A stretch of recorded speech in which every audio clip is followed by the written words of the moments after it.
Yesu yabambwe ku musaraba wo hagati. Kubera iki igihano cy'umusaraba cyakomotse hehe?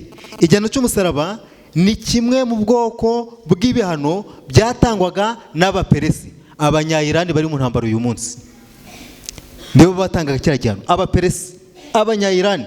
Burya abanyayirani ntimubone amahane yabo, ntibone kurwana kwabo, si uko uyu munsi. Kuva kera kose bigeze bayobora n'isi. Murabyibuka mu gice cy'Abamedi n'iki n'abaperesi bayoboye isi, bahangamuye Babuloni, bazi guhana. Bara ntimubarebe kuriya baba bari guhana Israel na Amerika, bazi guhana. Guhana kwabo si uko uyu munsi. Igihano cy'umusaraba bakunda kugihanisha abantu bo muri Carthage. Muri Carthage cyari kino gice cy'amajyaruguru muri za Tunisia, muri bice by'ibice by'amajyaruguru ya Afurika. Ndetse n'ubwoko bumwe bw'abagira iki bitaga Abanyamakedoniya nabo bakunda gutanga iki gihano. Ariko abagira iki muri rusange bakaba barakirwanyaga, usibye abantu bari muri Macedoine nabo bakundaga kino gihano. Ariko ninde wavumbuye kino gihano? Amateka agenda yisubiramo. Abavumbuye iki gihano ni Abafenesiye, cyangwa se bwari ubwoko bw'Abasiriya baturaga muri Lebanoni. Lebanoni uyu munsi ni ifite umutwe wa Hezbollah. Babyumvise? Hezbollah mwumva iri Lebanoni. Babyumvise? Niba bavumbuye iki gihano cy'umusaraba. Ariko kuko bakorana n'abaperesi cyangwa se kuko bakundanaga, none abaperesi nabo bigana icyo gihano cy'umusaraba. Kandi uyu munsi Lebanoni, Hezbollah na Iran n'ubundi bagenza gute bari gufatanya guhana Israel, bagana na Amerika. Ibintu bigenda byisubiramo. Iki gihano nibo bakivumbuye, ni nabo bagitangaga. Iki gihano cyo kubambwa rero kikaba cyari kimwe mu bihano byababazaga kandi cyakozaga isoni uwagihabwaga. Si ukubabaza gusa, n'ugihabwaga yabaga mwaye rwose. Ariko uzi kubamba ku musaraba wambaye ubusa, isi yose ikureba kumanitse hagati y'ijuru n'isi, isi yose ikukureba. Iki gihano cyakozaga isoni uwagihabwaga kandi cyaranababazaga cyane. Bajyanishaga abandi rero, bajyanishaga abantu batatu. Umuntu wa mbere ni umuntu witwa imbata, slave. Imbata igihe yigaragambyaga kuri sebuja kuko ntacyo yari yabaga ivuze, nta gaciro yabaga ifite, barayibambaga. Cyangwa se igihe yabaga ikoze ikosa rituma shebuja ababara cyane, yaragendaga mu butegetsi ati imbata yanjye ndashaka ko ibambwa ku musaraba, kugira ngo n'izindi mbata zitinyireho ziteke kuzongera gukinisha abasebuja. Abo ni bamwe. Aba kabiri barushimusi b'amato, abapirate barushimusi b'amato, nabo bahabwaga iki gihano kugira ngo hatazagira undi ukinisha gushimuta ubwato. Uwa gatatu ni umuntu wese bakekaga ko yagambaniye igihugu. None muri no byo gukora bitatu Yesu yari afite ikihe? Ubwo Yesu yari hehe? Ariko se Yesu bamugeretseho ikihe kugira ngo akunde abambwe ku musaraba? Kugambanira igihugu. Nico bamushinje. Bavuze ko yiyise umwami w'iki? Yiyise umwami w'Abayuda. Kwita umwami w'Abayuda rero ubwo ushaka guhirika abariho. Gusa kugambanira igihugu ni ugufata agace k'abantu 12 ugatangira ugatoza umutwe muto ukazazamuka ngo uhirike ingoma iriho. Kandi bari bamuzi, bari bazi ko ari mwene Yosefu. Niko bari bamuzi. Ntabwo uri bazi ko ari umwana w'iki? W'Imana. Ayo makuru ntayo bari bafite. Ariko nubwo baba bayafite barayirengagizaga. Maze rero afashe umutwe w'abagizi ba nabi, ubwo niko babyitaga. Maze rero atangiye kwangisha abaturage ubutegetsi buriho. Kuko ibyo rero agambaniye igihugu nabambwe ku musaraba.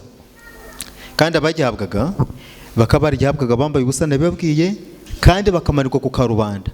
Kandi ugihawe ntabwo yitaga apfa, yapfaga buhoro buhoro, gake gake paka umwuka unogonotse. Kuko icya mbere kwiyahura ntiyabishobora kuko amaboko ararambuye n'amaguru ateyemo umusumari.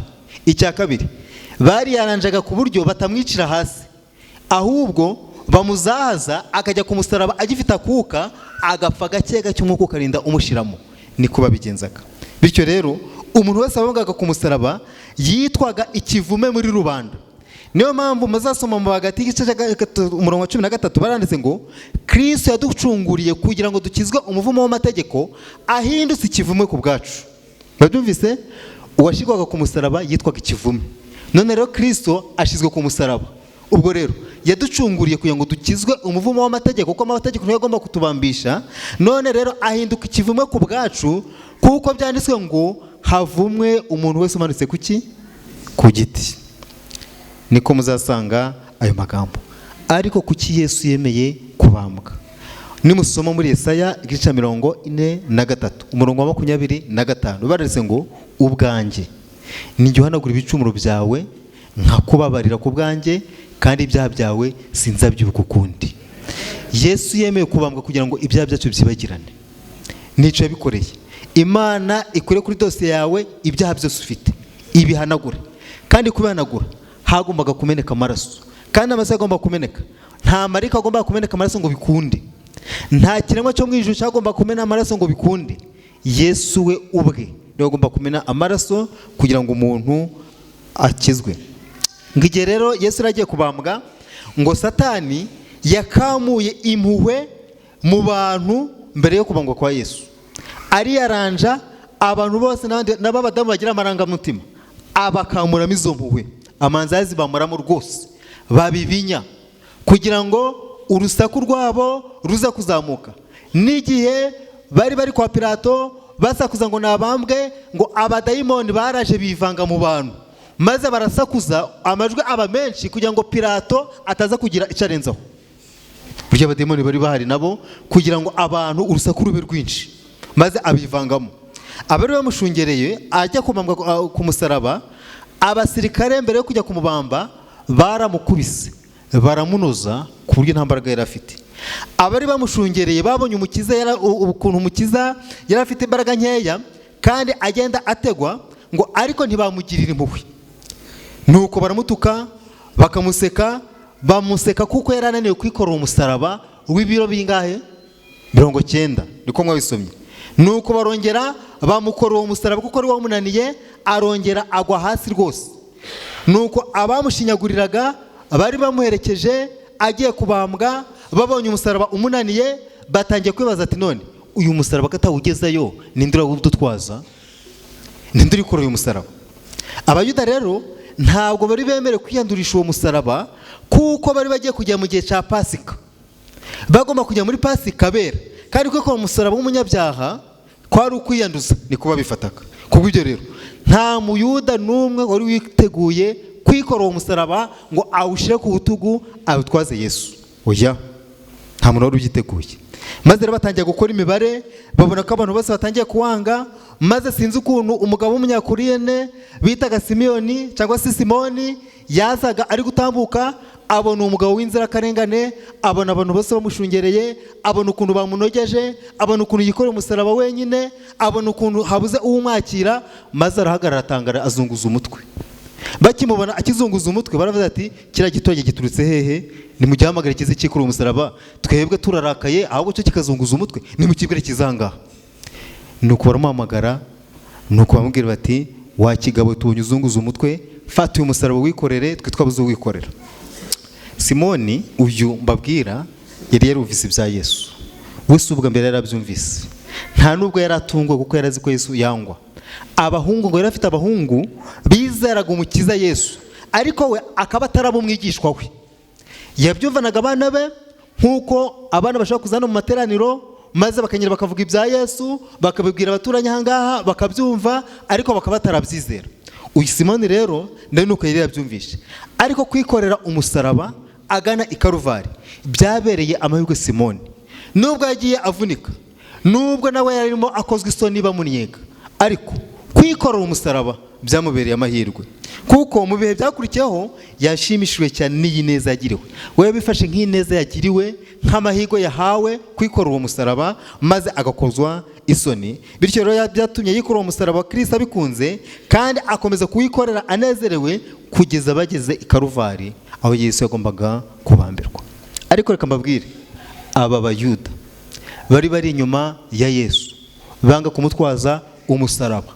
Aba nibo bamuririmbiye ngo Hoziyana hayigujwe mu izina ryande, cyagihe ahezwe n'icyanya cy'indogobe, batangiye gukora imibare bati uyu Yesu agiye kuba umwami mu minsi mikeya, reka rwose reka natwe tumushengere, azaduha umwanya cyangwa se azadufate neza.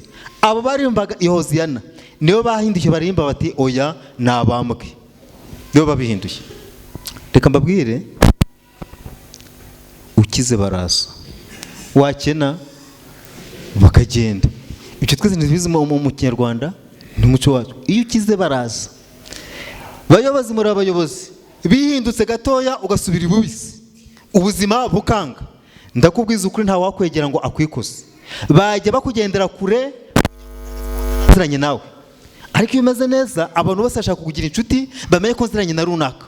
Byo mubibona, umuntu abameya abantu bose bagashaka kugendana nawe, bamweguza baramwegera, atazajya umenya ko mvugana nawe, ahubwo nanjye batazafata nk'adushye. Niko babigenza.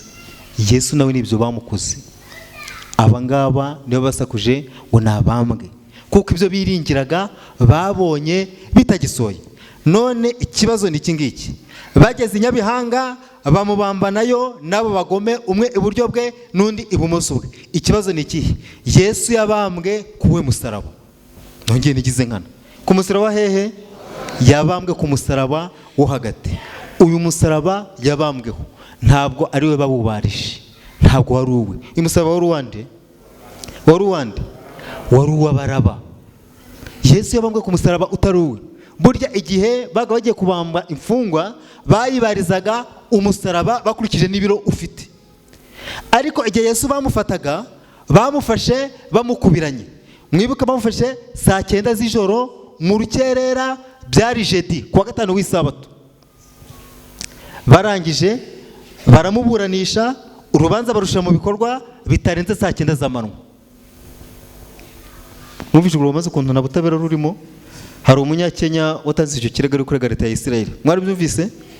Aravuga ati muri procedure y'Abayuda, mu mategeko Senadre, mu rukiko rwa Senadre, ntabwo byemewe kuburanisha urubanza umunsi umwe, kurego gutanga ikirego urego umuntu umunsi umwe, umushinjacyaha akaza agashinja agakora dosiye, yarangiza akageza imbere y'urukiko ikaburanishwa, urukiko rukahita rusoma urubanza uwo munsi, byarangiza na execution cyangwa se ishyirwa mu bikorwa ry'urubanza rikaba uwo munsi. Bati ibi ntabwo bibaho mu masaha 20 nangahe, ahubwo se agezemo nta nubwo 12 mu masaha 12.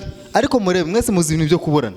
Utanze ikirego Janvier, utanze ikirego ku muntu yaguhohoteye, utekeza ko uyu munsi baraburanisha urubanza bakanahana n'uwo muntu? Ubu ngubu imanza zigaye zitinda. Niyo ngo tanga ikirego, jya kuri RIB utanga ikirego, RIB itikora iperereza, ikora dosiye ishikiza ubushinjacyaha, ubushinjacyaha niburangiza bafata dosiye bushikiza urukiko, urukiko rufata umunsi wo kuburanisha no gusoma bibo uwo munsi no guhanwa bibo uwo munsi. Muri kuva ko karengane.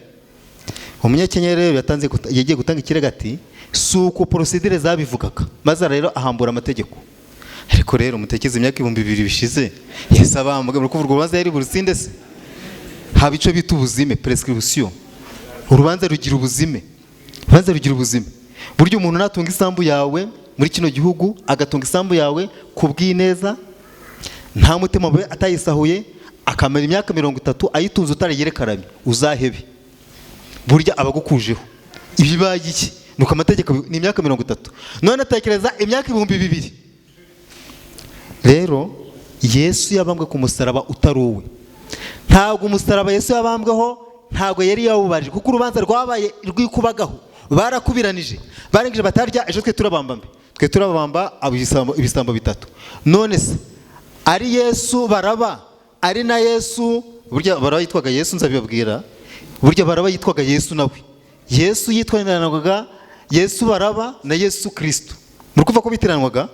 Yesu umwe rero abambirwa undi Yesu. Igitangaza. Baraba rero aracungurwa, Yesu Kristo abari ugenza gute? Ubambwa. Rero Yesu abambwa ku musaraba wa Baraba, Baraba yagenza gute? Aritahira. Ntabwo umusaraba Yesu yabambweho waruwe rwose. Kandi umuntu yatabawe habura gato ngapfe rwose, kuko buriya iyo Yesu ahakanda gato byari birangiye. Umuntu rero yatabawe habura gati. Bageze rero i Nyabihanga, iyo bagezaga imfungwa aho zagomba kubambirwa barazibabazaga. Niyo yari procedure, kandi bakazigira nabi ku buryo bushoboka bwose. Ngije bazibabazaga rero ibisambo 2 byateye amahane ubwo bashaka kubibamba. Ariko bageze kuri Yesu ntago yabaruhishe, yaratuje, nta nubwo yijujuse. Abandi bababambye batuka abasirikare ku bavyeyi babo, ariko Yesu we aratuza, bamubamba adatera amahane. Ngo mu maso he hakomeje kugaragaza ituze n'ubwitonzi. ariko yari afite ibitonyanga by'ibyuya mu maso he, nta biganza bigira impuhwe byari hafi ye ngo bimuhanagure ibyo byuya, ubwo yendaga gupfa. Kandi nta magambo meza cyangwa y'impuhwe yigeze abwirwa yo kumukomeza, wapi, ntabwo byigeze bibaho na gatoya, ahubwo yakomeje kugenda ababazwa gusa, abura n'uwamuhumuriza. Ariko ngo igihe yari agiye kubambwa, ubwo bari bamaze kumubambira hasi, kuko ntabwo babambiraga hejuru, bakubambiraga ku musaraba hasi ubundi bakawegura. Ngo amaze kubambwa ku musaraba rero, umusaraba wateruwe n'abagabo babiri, ariko n'abagabo ngo bafite igihunga, bari bafite imbaraga, ntabwo ari babiri gusa, bari bafite imbaraga ariko bafite igihunga cyinshi, ngo bituma Yesu ababazwa cyane kubera ko bawutureye bafite igihunga cyinshi kugira ngo bajye kuwushinga, kuko bari bamaze kumenya ko Yesu ari umwana w'Imana nubwo babyirengagizaga. Maze rero igihe ngo ari ku musaraba rero, hari ikintu cyakomeje Yesu, ni isengesho ry'igisambo. Igihe igisambo bitaga Disimasi cyabwiraga Yesu kiti unyibuke mu bwami bwawe, nubwo ikindi gisambo cyo cyamukojeje isoni, ariko igisambo bitaga Disimasi cyo cyasenze isengesho rikomeye, kiravuga kiti uze kunyibuka mu bwami bwawe. Ayo magambo niyo yamukomeje igihe ari ku musaraba. Igihe abambwa ku musaraba rero, Yesu ntiyabambwa ku musaraba w'iburyo, nta n'ubwo yabambwa ku musaraba w'ibumoso, ahubwo ibisambo bindi nibyo byashyizwe ku musaraba w'iburyo n'uw'ibumoso. Yesu ashyirwa ku musaraba wo hagati, kandi ashyizwe ku musaraba wo hagati bimaze kwemezwa n'abatambyi n'abakuru b'Abayuda, abakuru b'itorero nibo babyemeje ko Yesu abambwa ku musaraba wo hagati. Kubera iki rero? Kubera ko umwanya Kristo yahawe yo hagati y'ibisambo bibiri werekanaga ko ari we mugome kurusha abandi bose. Mandi magambo, mu bisambo bibiri byari bibambwe, Yesu niwe wari umugome kuruta abandi bose, niko byiswe, uwakoze ibyaha bikomeye kurusha abandi bose. Igihe ngo bari bagiye kubamba, Yesu yashizwe ku musaraba wo hagati, kubera ko byavugaga ko ari ufite ibyaha kuruta abandi bose. Kandi mwibuke, iyo Yesu atabambwa, hakabambwa ibisambo bitatu, Baraba niwe wari kujyamo hagati. Mandi magambo, bafashe ibyaha bya Baraba babishyira kuri nde? Kuri Yesu. Agereranywa na Baraba. Kandi Baraba uyu nguyu muzabisoma mu bivuze ibihe byose ku paje 626, bavuga ko Baraba agereranya na Satani, cyangwa se ashushanya Satani. Nuko Yesu yafashwe, bityo ibyanditswe muri Yesaya 53:12 birasohora ngo yashizwe mu mubare w'abagome, niko yari yarabivuze. Reka mbabwiye ko rero igisambo cy'iburyo cyarihanye, icy'ibumoso cyarihanye ntabwo ciyanye. Igisambo cy'iburyo rero gishushanya nde?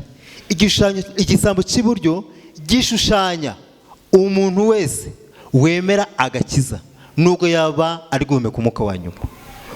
Kandi uwo agereranywa n'intama, kuko Yesu azabwira ab'iburyo bwe ati mwinjire mu munezero wande wa sobuja. Ab'iburyo bitwa intama, ab'ibumoso bakitwa iki? Ihene. Igisambo cy'iburyo ni ihene, igisambo cy'iburyo ni intama, igisambo cy'ibumoso ni iki? Ni ihene. Abantu bose bazarimburwa, buri wese afite ahantu abambwe. Ababambye iburyo bitwa intama, n'abana b'Imana bambaye gukiranuka, Uwiteka azababaraho gukiranuka. Ariko ugikora ibyaha uzarimbuka, uwo abambwe ibumoso, kandi yitwa igisambo cya hehe? Cy'ibumoso, akitwa ihene. Uzabisoma muri Matayo 25:4. Buri muntu wese wabayeho, uriho n'uzabaho afite uruhande yabambwemo ibyaha bye. Kandi n'ubu tuvugana abantu barimo kubamba. Niba uri kwihana ibyaha byawe, uri kubambwa iburyo. Niba utari kwihana ibyaha byawe, uri kubambwa ibumoso. Yesu yabambwe ku musaraba wo hagati. Umusaraba wo hagati rero niwo Disimasi yakiriyeho, amaze kumenya ko abambanywe n'Umukiza. Umusaraba wo hagati niwo Petero yakiriyeho, amaze kuwusobanukirwa yibuka ko yihekanye umwami we, amaze kuwusobanukirwa maze afata umwanzuro wo kwihana. Kandi muri kamere ya Petero yari umuntu wabanzirizaga abandi, agakunda no guhubuka. Kandi Satani aramubonerana muri iyo mico ye maze aramugusha. Ariko amaze gusobanukirwa n'umusaraba wo hagati yarihannye. Abigishwa ba Yesu amaze gusura mu ijuru, bamaze gusobanukirwa n'umusaraba wo hagati n'impamvu bagendanaga na Yesu n'amagambo babwiraga, bemeye kuwamamaza maze baroherereza. Stefano amaze gusobanukirwa umusaraba wo hagati, yabe mu diyakoni wa mbere, aranawubwiriza kugeza akarengane kamugezeho, kugeza ubwo yapfuye amanitse bamubambye, nawe apfa yerereza umusaraba wo hagati. Kandi Pawulo nawe warenganyaga ubwoko bw'Imana, amaze gusobanukirwa n'ibanga ry'umusaraba wo hagati, yemeye kuzira akarengane kugira ngo azire umusaraba wo hagati. Niwe yavugaga gusa. Abakristo bo mu gihe cy'Iroma Gatolika nabo bemeye kuzira akarengane, bazira umusaraba wo hagati, ari wo bavuga gusa. Kandi nitwe dukurikiyeho, nitwe dutahiwe, tugiye kuzira umusaraba wo hagati. Uriya musaraba wo hagati ntabwo uzaturebera izuba. Niba umwana w'Imana waramuhitanye akajya ku musaraba wo hagati, Pawulo ukamuhitana, umusaraba wo hagati ugahitana Stefano, umusaraba wo hagati ugahitana intumwa, tuzareba urupfu rwazo ukuntu zagiye zipfa. Umusaraba wo hagati ugahitana abakurambere barimo bahuse, barimo ba Joramu, barimo n'abandi bagiye batandukanye, bakazira umusaraba wo hagati. Ntabwo twebwe uzaturebera izuba, natwe tugiye kuzazira umusaraba wo hagati. Tuzazira akarengane, kandi nta kindi bazatuziza, nuko tuzazira umusaraba wo hagati kuko twawamamaje, cyangwa se kuko tuwizera, tuzawuzira. Ndimba 218. Umwami Yesu yikura umusaraba wenyine. Umuntu wese yikura umusaraba we, nanjye hari uwanjye. Uretse nafata umusaraba we awikorere. Uwo musaraba wawe wikoreye, genda uhuze n'uwa Yesu, nibwo uraba umusaraba nyamusaraba, kugira ngo umusaraba hagati uhe agaciro. Nzawikorera ngeze igihe azawunduhura, anjyane iwacu, anyambike ikamba yaneguriye. Nzarambika ikamba ryanjye iruhande rw'Umukiza, haba hashashe izahabu, nzogeza izina rye. Kogeza izina rye ni ukwamamaza umusaraba wo hagati. Nimuwamamaze, mwemere kuzawuzira. Kandi kuwuzira ntacyo bitwaye, kuko n'abandi barawuzize ariko bikikaba ry'ubugingo. Natwe nituwamamaza, nituwizera, tukawugenderaho, tukawugira uwacu, tukawamamaza tubikuye ku mutima, tuzawuzira nibyo. Ariko nuko tuzawuzira, hirya y'ubu buzima buzima hari ubuzima buzima, tugomba kubyizera. Nuwakenyeye n'amaswa, Yesu nazazagenza gute? Azasohoka. Ariko twibonye urupfu ntirubakange, si urwa nonaha, ni urwa kera. Muzareke tuzira umusaraba, kandi ntituzatera amahane, tuzagende twishimye. Navuga ngo nubwo babatotezaga, mwabonye ya ndirimbo ya 372 ngo nubwo babatotezaga, nta nzika bagezaga gute? Nta nzika bagiraga, ntayo bagiraga. Bemeraga kuzira akarengane, bakajya ikuzimu, bakagenda babasabira n'umugisha. Niko twabibonye muri ya ndirimbo, cyangwa se niko twabibonye, babasabiraga umugisha. Iyo wemera umusaraba wo hagati, ntabwo ugira inzika y'abagutoteza, ahubwo ubagira imbabazi, ukabasira umugisha, kuko Stefano yabigenje. Stefano yapfuye ariko basira umugisha, aravuga ati mbonye ijuru rikinguye, maze abasabira imbabazi, ati Uwiteka ubabare kuko batazi icyo bagenza gute bakora. Mwemere kuzira akarengane, ariko mwakira umusaraba wo hagati. Kandi kwakira umusaraba wo hagati nta kindi, ni ukwihana ibyaha. Mubyihane, turi mu minsi ya nyuma, iminsi isoza amateka y'isi. Mwakira umusaraba hakiri kare mu izina rya Yesu.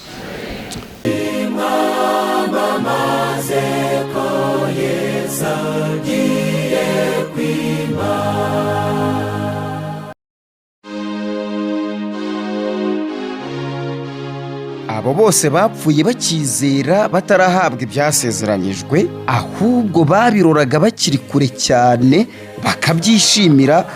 ngo iki? Mbese burya nuko byagenze ya baba we, bari bafite kwizera gukomeye pe. None se aya magambo uri gusoma uyakuye he ko numva ari meza? Nanjye ndi kuyakura ku nsanganyamatsiko y'amateraniro. Amateraniro y'ahani iwacu ku itorero rya Kabuye da. Mfasha ubimbwire neza, aya magambo yansobanurire yose. Ndumva aryoshye pe, kandi unteye amatsiko. Ambo, ndumva ufite inyota yo gusobanukirwa byinshi, ariko nanjye nisomeraga ubutumire. Ushaka kumenya rero ibiruseho, wabibwirwa n'umubwiriza niwe wateguye iyi nsanganyamatsiko da. Ngaho rero nyihera gahunda neza, numva iby'ubwo butumire. Amahanga yasubiranyemo muyaburire. Nawe ufite inyota, ngwino muri aya materaniro, kuko ubu butumire burakureba. Itorero ry'Abadiventisiti b'umunsi wa karindwi rya Kabuye, mu ntara y'ivugabutumwa ya Erayonofili y'Uburasirazuba bwo hagati mu Rwanda, ribinyujije mu cyiciro cy'imirimo y'abagabo, ryaguteguriye amateraniro y'ivugabutumwa y'ibyumweru 2. ni uguhera ku isabato tariki 21 z'ukwezi kwa gatatu kugera ku isabato tariki 4 z'ukwezi kwa kane 2026 turi kumwe n'umubwiriza Tuyisenge Celestin mu nsanganyamatsiko igira iti kwa kwizera kw'abakurambere kuracyakenewe mu isaha dusohoyemo. Ishingiye mu Baheburayo 11 umurongo wa 13. Gahunda y'aya materaniro iteye itya: ku isabato ni uguhera saa 8 kugera saa 12 z'umugoroba. Ku wa mbere w'iminsi 7 dimanche ni uguhera saa 10 kugera saa 1 z'umugoroba, naho mu yindi minsi ni uguhera saa 11 kugera saa 1 z'umugoroba. Muri aya materaniro turi kumwe n'amakorari mukunda cyane nka korari Emmanuel yo kuri RMS Kamukina, Urumuri yo ku itorero rya Kimisagara, Igihe niki ya Kimisagara, Cornerstone yo muri Asayuwara Nyarugenge, korari y'icyiciro cy'abatabazi ku itorero ry'Abadventiste umunsi wa karindwi rya Gikondo, n'andi makorari atandukanye. sangiza abandi ubu butumire Twese tubyitabire.